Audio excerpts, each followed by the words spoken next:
On the morning of January 10, 2013, a student armed with a shotgun entered Taft Union High School and severely injured a classmate. The school resource officer assigned to the campus was absent that morning, having been snowed in at his home. The student survived and sued the school district for negligence.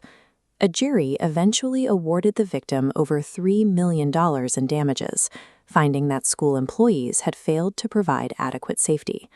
Following that verdict, the district sued the city of Taft. They argued the city breached their agreement for law enforcement services because the SRO's absence left the school vulnerable, and that the shooting likely would not have happened if the officer had been on duty. The jury, however, ruled in favor of the city. They found that no breach of contract had occurred, effectively clearing the city of any financial liability for the shooting itself.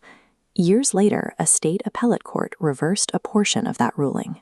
While the city was still not responsible for the shooting, the justices found they had made a different legal error regarding the district's defense costs. The city now faces a new trial to determine exactly how much they owe the district for failing to pay their legal bills, a figure that already totals $1.4 million. This creates a strange contradiction. A jury found that the city was not at fault for the tragedy, yet the law is forcing that same city to pay the legal fees for the school district that was found negligent. The conflict centers on the mutual indemnity paragraph within the 2012 contract between the city and the district. This timeline shows two financial obligations. Indemnification means paying final damages after a jury decides fault.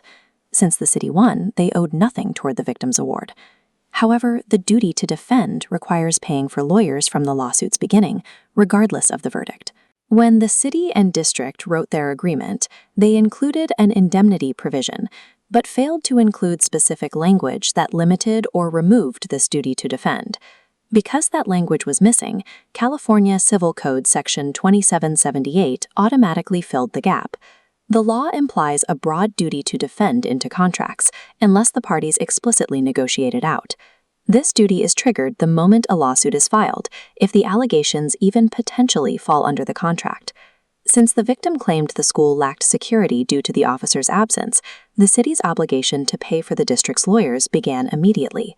Because the original claims were embraced by the wording of the indemnity clause, the city's duty to pay for the defense was locked in back in 2014. Winning the trial years later could not retroactively extinguish a bill that the law says the city should have been paying all along. It is worth asking why a school district would pursue this kind of financial recovery from its own city, especially when the underlying event happened over a decade ago. Taft High's actual financial stake in this litigation is limited to a $1,000 insurance deductible and a potential adjustment to their future premiums. The real party of interest is actually CISC-2, an insurance pool for California schools. They are the ones driving the litigation, using their right of recovery to seek millions of dollars while operating under the district's name. This arrangement means local officials have very little control over the case. Even if the school superintendent wanted to stop the lawsuit to lower the tension within the community, the authority to do so sits entirely with CISC-2. CISC-2 maintains they have a fiduciary duty to their members to recover these costs. From a risk management perspective, they are simply protecting the financial interests of the hundreds of school districts in their pool. But the city of Taft has no insurance for this specific action.